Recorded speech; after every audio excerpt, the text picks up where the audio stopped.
குழந்தைகளை கொன்ற வழக்கில் அபிராமிக்கு சாகும் வரை ஆயுள் விதிக்கப்பட்டிருக்கிறது. அண்மை செய்தியை பார்க்கலாம். 2 குழந்தைகளை கொன்ற வழக்கில் அபிராமிக்கு ஆயுள் தண்டனை விதிக்கப்பட்டிருக்கிறது.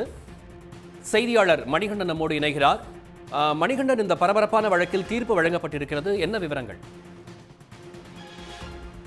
கண்டிப்பாக காஞ்சிபுரம் மாவட்டம் குன்றத்தூர் பகுதியை சேர்ந்த அபிராமி திருமணத்தை மீறிய உறவில் இருந்ததாக கூறி, அந்த திருமண மீறிய உறவில் தடையாக இருந்ததாக பெற்ற குழந்தைகளையே கொலை செய்த வழக்கில் தற்போது தீர்ப்பானது வெளியாகி இருக்கிறது.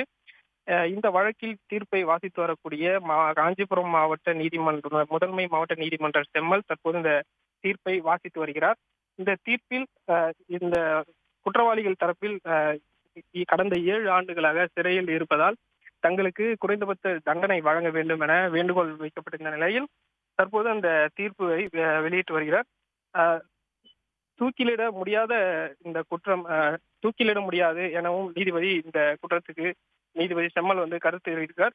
மேலும் இந்த வழக்கில் குற்றம் சாட்டப்பட்ட இருவருக்குமே ஆயுள் முழுவதும் சிறையில் இருந்து தண்டனையை அனுபவிக்க வேண்டும் என நீதிபதி செம்மல் தற்போது தீர்ப்பு அளித்திருக்கிறார். மேலும் இருவருக்கும் தலா 5000 ரூபாய் அபராதமும் விதித்து தற்போது இந்த தீர்ப்பை வெளியிட்டிருக்கிறார்.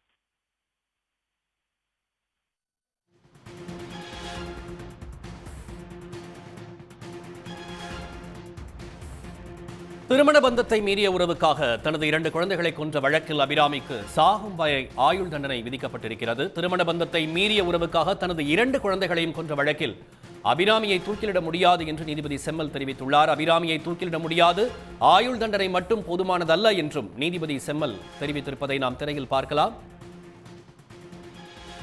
மணிகண்டன், அவருடைய கணவர் தரப்பில் இருந்து இந்த தீர்ப்பு பற்றி ஏதேனும் சொல்லப்பட்டிருக்கிறதா? கண்டிப்பாக தற்போதுதான் மாவட்ட முதன்மை நீதிபதி செம்மல் அவர்கள் இந்த தீர்ப்பை வெளியிட்டு வருகிறார்.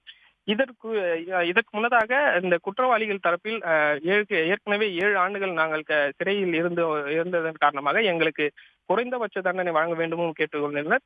மேலும் குற்றவாளிகள் இருவருக்கும் வயது முதிர்ந்த பெற்றோர்கள் இருப்பதன் காரணமாக தங்களுக்கு அந்த குறைந்தபட்ச தண்டனை வழங்க வேண்டும் என நீதிபதியிடம் வேண்டுகோள் வைத்த நிலையில் இதை நிராகரித்த நீதிபதி, இதற்கு உங்களுக்கு குறைந்தபட்ச தண்டனை வழங்க முடியாது எனவும் 2 குழந்தைகளை இந்த கொன்ற வழக்கில் கண்டிப்பாக உங்களுக்கு குறைந்தபட்ச தண்டனை என்பது வழங்கப்பட முடியாது எனவும் தெரிவித்திருந்தார்.